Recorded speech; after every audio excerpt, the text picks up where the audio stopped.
Hi everyone, it's Elizabeth Stevenson with New Direction Family Law, and I am so excited on this day to have Liz Drago and Molly Bonus with me, and they are here today to talk about their workshop for a Better Life. It's going to be happening, theirs is going to be July 8th, and we're going to be talking about with them today about what you need to know about if you're in the middle of a separation and divorce, about either refinancing, buying, selling, signing over your marital residence. So I have two experts here with me today that can hopefully answer some questions for us. So Liz, you're with Equity Resources, a mortgage company. So tell us a little bit about yourself and your company. Equity Resources is a local mortgage lender. We're a mortgage bank. And what we do is specialize in helping people one-on-one. The worst thing to do is to kind of try and get everything done online or get everything done when you don't have somebody to ask questions. Right. So we pride ourselves on being able to be the information source for people. I've been lending since 1980. That by itself makes you an expert. And I found that this company is really putting our borrowers first in the situation. Well, that's great. And Molly, you're with Phantom Realty, right? Yes, Fathom Realty. Yeah. And tell us a little bit about your background and sort of what makes you special in this real estate market, especially. Well, I have been in the real estate industry for about 14 years, and I have worked in several capacities, lending being one of them. Liz and I worked together at a company several years back. So I have a broad understanding of the process, not just selling the house or buying the house, but a good understanding of the financing as well. And so I have a good amount of experience, and I'm a very customer service oriented agent. Customer service is very important to me. My customers being happy and feeling good at the end of the transaction and being willing to refer me to their friends and loved ones. And you know, just a good work ethic in this market. It's a very fast-moving market, and really, you know, a sense of urgency and being on target to help my clients reach their goals. There's no time to waste. That's true, especially in this market. So the workshop that you guys are doing is called Maintaining the Family Home or Feathering a New Nest, and what you need to know about refinancing, home buying, and financing after a separation and divorce. Molly, I'll start with you first. You know, when people come to me, one person comes to me, and more than likely they own a home together. And a lot of times somebody wants to stay, or, especially in this market, they just want to sell and get their money out of it and go about their separate ways. And then we'll talk to you about how they do that. So, do you have any, I guess, what's the best thing? Should they stay together? Can you work with both people? Do you need to just work with one? What's the best scenario for you? Well, it depends, and it's a case-by-case thing to look at. If they have decided that they want to sell because market conditions are favorable, which, as we know, the last few years have been very favorable to sellers in most neighborhoods here in Wake County. So if they have decided they want to move on, they want to cut ties, and they want to sell, then I can work with one or both. And some of that depends on what the attorneys have negotiated as far as how that's going to work. When are we going to sell? Are we going to sell before the divorce is final, so both attorneys can be involved in the negotiation of those proceeds? Or are we going to wait towards the end once everything has been negotiated, and then we're going to go ahead and sell the house? So there's a lot of things that come into play, and I think it just depends on their individual needs. So that's where you really specialize, is that you sit down, listen, figure out what they need to do, and then sort of steer them in the right direction as to where they need to go. Exactly, because everybody has their own needs. So it's just going to depend on what they're comfortable with. There's often a family involved, children, school systems, school years, neighborhood friends. There's a lot of things that they're going to want to think about. The one question that isn't a question is the market strong. The market is strong. That's not a question. You know, it's really the family dynamics that come into play, and I can work with, you know, both spouses, one or both, whichever is designated, or both, to reach their goals, but also to make it as comfortable and as smooth as possible for the family. So you understand what they're going through when they're going through separation and divorce, how emotional that can be and stressful that can be. That's tough enough as it is, and believe it or not, even in a seller's market, it is stressful to sell your house because you've got sometimes 5 minutes notice. We're in the neighborhood, we want to come look at your house, and you're dealing with something difficult like going through a divorce. It's not an easy thing to go through for most people. So, on top of that, dealing with all of the paperwork and getting the house ready for the market, and just all of the logistics and last minute showings. But luckily, in this market, houses are selling so quickly that sometimes you only have to endure one weekend of showings versus, weeks and weeks and weeks and months. Sometimes it's over like that. So, quick and painless in many cases. And then they can sort of move on and figure out what to do from there. Exactly. So Liz, what do you, I get this question all the time. I have a spouse who's been a stay-at-home mom, doesn't have an income, but is receiving, child support or alimony. What counts? I always say, go see a mortgage lender, go see Liz, and tell them what you have, find out how much income you need and what you can qualify for. Is that good advice or bad advice? That's really good advice, because a lot of times, like Molly has said, it's a really good seller's market right now, but you sold your house, now what are you going to do? So you are used to a certain level of a residence. You'd like to maintain the same level, but you need to know how much house you can actually afford. There are 3 different facets to qualifying for a mortgage. One is income, the other is asset, the third is credit. I know that when you counsel people to make sure that they know where they stand financially. If you're in the middle of things, make sure that you have your own credit, make sure you have your own bank accounts, because what's going to happen is we're going to look at things based on you, not on your former spouse. So you can qualify with child support and alimony as income. But there are some caveats to it. So you can't just say, oh, I'm receiving this much. You also can't say, I have X amount of money in the bank. I can buy this house cash 5 times over. It doesn't quite work that way. It's a good portion of what happens, but their income still needs to be accounted for. And also, the other thing that happens is with marriages, most people intertwine everything. That's right. It takes a while to Separate unravel it. everything. And with mortgages, the big thing is documentation, verification. So we're going to ask for things, and sometimes it's not so amicable.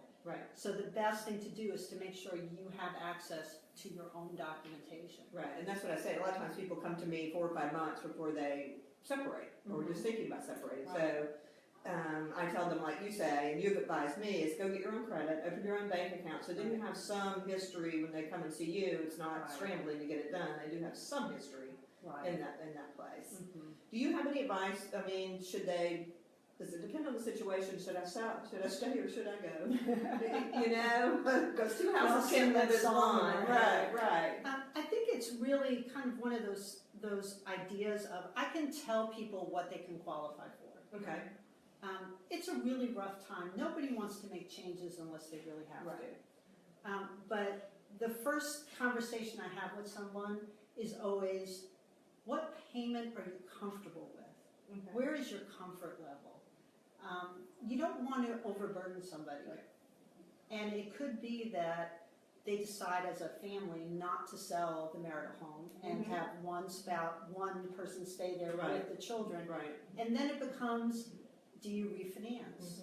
It will all depend on what your comfort financially is. And when you say refinance, let's say that mom with the kids wants to stay in the home. Well, the other party's going to say, well, I'm happy for you to do that, but you've got to get my name off the mortgage, And so then we have some, can you do that? So that's another issue to consider too. That's actually the technical term for a refinance.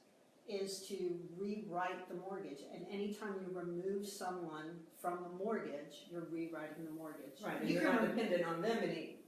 they're not in the part of qualifying anymore. Correct. They're coming off the note, right? Right. Okay. Right, because there are two parts. There's the note, which is the mortgage instrument, and then there's the deed Right. of who owns the house. Right. You can actually be on the deed and not on the mortgage. Oh, But you can't be on the mortgage note and not That'd be on the deed. deed, that's right. Which it gets really You wouldn't wanna confusing, be. so, that's You don't right, want to be. that's right. Is it better to sell before you get divorced, or not? Is there some caveat in the field that says better or not? Well, my opinion, and from what I understand, is I think there's pros and cons to every situation. Of course, depending on the attorneys involved and what they have actually negotiated. Right. Sometimes it's better to go ahead and sell before the attorneys are no longer involved because you need that negotiation. Right, I right. mean, how do you know what the proceeds are going to be until we actually sell it? Well, you need your representative to negotiate how those proceeds are going to be split. Right. What if you make, $20,000 more than you thought you would, and you no longer have your attorney representation, Right. but you may retain them after the divorce Right. is done. I don't know how that works. Sometimes. So sometimes it may be better to go ahead and do that when you know you've got your representation Right. involved. But some people may say, it's too stressful for us. We need to get this part done, Mhm. and then we're going to go ahead. We've got everything agreed on, then we're going to go. And maybe they have some agreement drawn up prior Right. that covers proceeds and how that's going to be split. So I think, as with many things, it depends. Yeah. That's true, that's the best answer I have, is it Yeah, depends. it's just really, Yeah. it really does depend. And then sometimes you even get a bonus that you don't think about. Since we talked about how you could be on the title to a property and not on the mortgage, a lot of times too, you're in a situation where all you need to do is negotiate that aspect of it, and it makes it easier for the whole process. Right. What do you say to folks who, and I'm sure you've had this, maybe both of you, that, like you said, I'm used to this lifestyle, but now we have two houses that we have to support. What advice, or what do you say to clients to make them sort of, I call it a come to Jesus meeting, to say, here's where we are, here's the reality, here's really where we should be looking and not Right. here. Well, I think that's a question for both Liz and I. Mhm. As far as I'm concerned, when I would meet with someone and discuss that, affordability is definitely something because your lifestyle is going to change. Right. That you're not going to be a dual income home, or you may not even be a dual income home, but you're not going to have the Right. same income levels. That's going to change. Mhm. And for example, if you're going to be a stay-at-home mom and you're going to be on child support and alimony, you really need to look at the budget and I might not be able to afford this house. Right. This house might be too big for us. Maybe we need to simplify. Maybe we need a townhome. I'm going to be a single mom. I might have to go back to work. I might be busy. I don't want to take care of The yard and Yeah. have that, So right. there's a lot of lifestyle and Affordability. affordability are very big, and Liz may have some. Yeah, and depending upon how the alimony and child support is structured, you may not even be able to use it as qualifying income. So can you give an example of what may not qualify as income? Okay, so in an instance where a leaving spouse is saying, okay, you're going to be in the family home for 6 months and then you're going to refinance it, I'm going to increase my support to you for that 6 months. Okay. Well, guess what? I can't use that 6 months as what your What your income income is is, because it's use not the gonna back be- end. And then also, you have to actually have a history of receiving it. Now, depending upon the loan program, there's different amounts of time. Now, there's short amounts of time. Okay. You're not going to need to do Like 6 2 years months or 2 something, years, whatever. right? But you do have to show that you're receiving that exact amount on those exact Exact dates. Well, You that's also- interesting. You Plus also another have to- 2 or 3 years going forward, correct? Plus, yes, Yeah. it has to continue for at least 3 years. So depending upon the age of your children, Right. how that child support is structured Mm-hmm. may or may not be able to be carried forward. So that's It's tricky. it That does get is. tricky, especially when you're talking about, okay, we'll offset college costs and we won't call it child support. Well, guess what? can't use it then. Yeah, and then So- it's hard for me, because I kind of say sometimes, don't do it as alimony because then you're taxed on that. So let's make it a, distribution issue, Right. but then that hurts them on the buying the house and the mortgage and that. The other thing is, I had a client, I'm in a case, I've had cases where the mom or the person did qualify, got the mortgage, but 5 years later my alimony stopped and I can't Right. afford my Yes. house Yeah. anymore, and so looking ahead like that is really Right. helpful. And when people come to you, do you sort of walk them through the Yes. future and what Oh, might yeah. happen? What the worst thing is to have your whole life just implode, where you don't know what steps to take going forward. You don't even know what the future looks like. Right. It's always best, I think, to just give people what the future might look like. And so planning is everything. You have to be aware of what's happening. Hey, we live in a great, great area.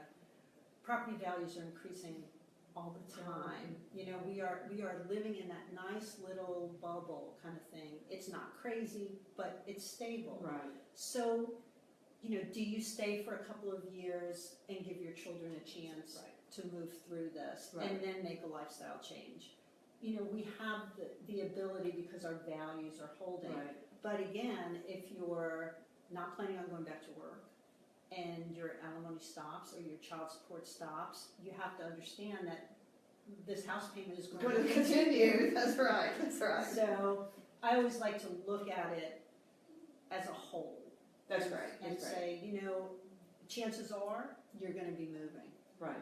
And a So- lot of them are, a lot of people don't do that. I see commercials all the time. Oh, what's it? Do it, you can do it online while they're standing outside looking at the house for sale and all of that. And that's just not what people, that's just not the way to do it. It's kind of one of those things that if you are a pro at this and you do it all the time and there's no emotion in Right. it, then sometimes it's probably okay.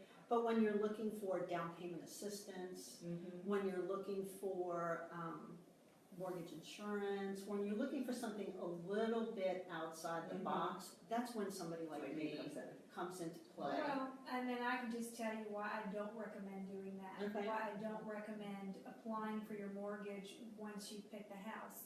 Okay. Because as I mentioned earlier, this is a very fast-moving market, and we're in a market of bidding wars and multiple offers. And if you don't already have your financing in place and understand exactly the particulars of that, you're going to lose time, and you may or may not get a chance at getting the house. Because somebody's already pre-approved and they're ready to They're already move forward. pre-approved and they know exactly what product. Sometimes, that can take you a day or two to figure out, okay, how much money do I have for a down payment Right. and, closing costs and these types of things. If you already have that figured out, you're ready.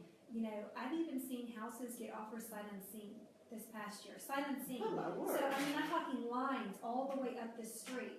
So, if you don't know your financing, do you think you have a chance to get that house? Probably not. And the best thing is to know when you work with somebody local, the idea becomes, okay, here are 3 different options that fit where you're going and what your comfort level is. Right. This is not a 10-minute phone conversation. This is a long conversation, which will work out to be the best thing. Because then it becomes, okay, here's where you're at with a $200,000 purchase. Here's where you're at with a $250,000 purchase. And then you're in line, or you're looking at a house with Molly, and there's a bidding war going on, and you're like, okay, can I qualify for $260,000? Then it becomes, let me call Liz right away. And see. And then 15 minutes later, you have a pre-qualification letter on Molly's phone. Okay. So it's, the idea becomes, the more conversation that you have, the better off we can tailor something to fit, so that you don't have the angst behind it. Right. If you're going through this, you're going through a lot. The mortgage Should not be the should thing. not be the thing that you need to concern yourself about. This part of the seminar is the nuts and bolts. This is the hardscape kind of Right. stuff. It's the softscape, I think, that is really important in families. And you're going to be talking to people and bringing in experts about helping their children transition, helping themselves transition. Those are the things that you need to put your focus on when you're in the middle of this. Let us handle the Right. hardscape. Right. You know, the nuts and bolts, we'll show you all the numbers, we'll lay it all out, we'll make sure you understand it, but let us handle that for That's you. right. So how do you value a house? Is it, when you go in and you look at a house and say, what determines what you put it on the market for? And how do you, second part of that question is, how do you help people understand and be realistic about what a good sales price is? Well, so if they're valuing the house to sell it, I can do that. If they're valuing it because somebody's buying off, then a licensed appraiser Right. would need to do that. But if we want to look at the probable selling price, or as most people call it, the market value of a house, obviously we're going to look at the comparable sales of similar properties in the last 60 to 90 days, depending on how fast moving that neighborhood is. And what have the similar properties sold for. Price per square foot is just a piece of it. There's so much more to look at. I mean, you could have a house that's on a premium lot, cul-de-sac, backs up to nature, and lots of upgrades, very well kept, in the same neighborhood as a house that's a similar floor plan, and it's up on the corner on the main road, and there's a lot of traffic, it hasn't been as well kept, it doesn't have any, so I mean, there's a lot of things that we look at besides just price per square foot. There's a lot of things that come into play, so, those are just some examples of things we're gonna look at for value, but the biggest, people think, well, this is what I paid for it, or, this is what we think the appreciation rate is, or this is what the tax value is.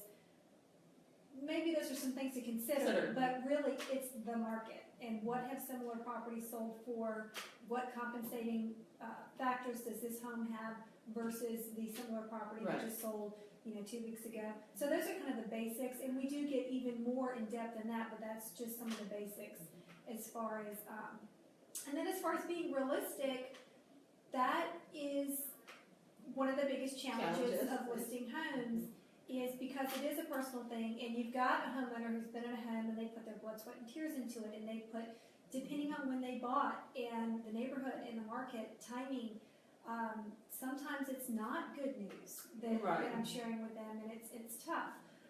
If they bought in, say, for example, 2006, and depending on where the neighborhood, most of them have come back. But because there was a backwards pressure for several years, even though it's going forward, maybe they're just now getting to a good position where if it was a forward pressure all those years, they'd be doing really well. So it really just depends on when they bought, where the neighborhood is. We know market conditions as a whole are good.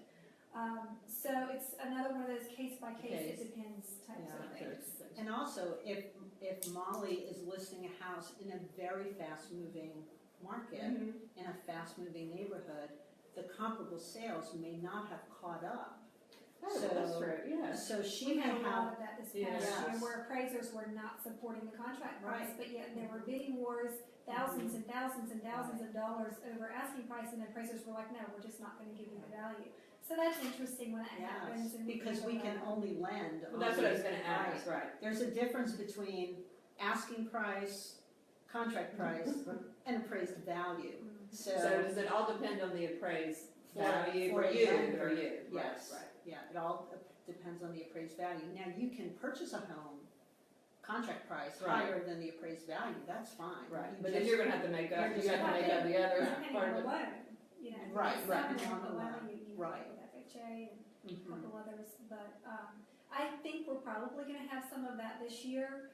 We'll see how it goes comparison, but appraisers were just not giving us a good time this past year. Because they are bound by comparable sales. So, we always say appraisers are lagging, 30 to 45 days behind because the typical sales cycle is 30 to 45 days.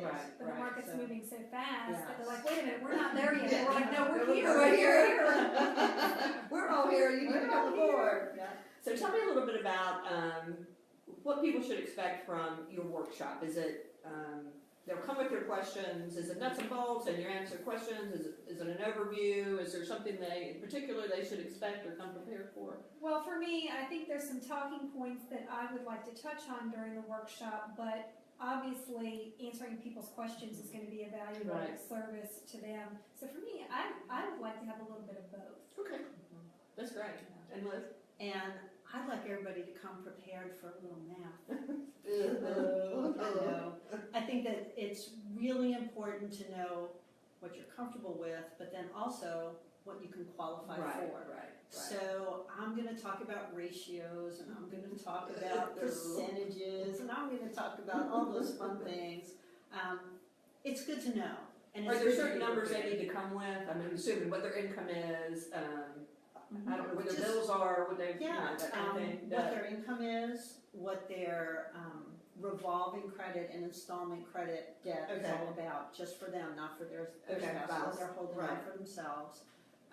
Also, kind of how much money they have saved, Okay. because that's going to be a big determining factor. Also, kind of where they're thinking about value-wise, where they want to start looking, Okay. because we can talk about down payment assistance. Okay. We can talk about great programs through the United States Department of Agriculture, which are 100% financed, Yeah. which is a really good leg up for somebody that's trying to get started again. We're going to talk a little bit about townhouses and condominiums, which are really starting to pop here in Raleigh. What the difference between buying one of those and buying a single family home is all about. Okay. We can even talk about some really neat programs that are out there to help people get started all That's over right. again. That's right. In North Carolina, I guess you would call it a community property state in a way. In a way. Because as a married couple, you are automatically on title to a property Right. unless you waive your rights to that. Right. Now, if you've waived your rights, then you haven't really owned a property. Right. So there's lots of things that can happen for you as a first-time home buyer. Oh, that's true. That's exactly that. You can be a first-time home buyer. Let's talk about that. That's great. That's Yeah. great. Is there just as we wrap up? Is there a difference for you in like townhomes, condominiums, single-family homes? Do you steer people toward certain things, or is it really more what their lifestyle is, and you have those conversations? I think lifestyle and preference, and sometimes price point. Because, if you have someone that says, oh, I want to be close to downtown and I want to spend $200,000, and that right there is going to tell you, okay, well, we're probably not going to, find a detached home. But then again, when it comes to a townhome, typically you can get, a same amount of square footage for a little bit less money, but you also have to look at, okay, what are the HOA dues? Because sometimes they're reasonable and sometimes they're a little bit unreasonable. Right. You might as well buy a detached home. Right. And then so, the financial piece of it, the lifestyle piece of it, like I mentioned earlier, if you're going to be a single mom, if you're going to be working a lot of hours, Right. you're not really going to want to mess with the yard Mhm. and the exterior maintenance of the property. And sometimes it's preference. Some people, they really prefer, a yard for the kids. Right. So there's a lot of things that come into it, but I think those are three aspects to consider. That's right. That's right.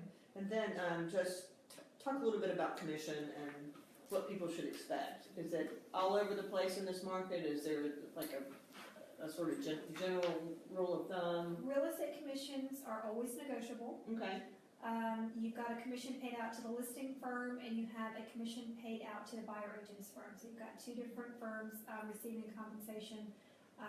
And I think some of it depends on the services that you want. Okay. If you want kind of a limited service package, it's going to be negotiable to probably a lower commission. Okay.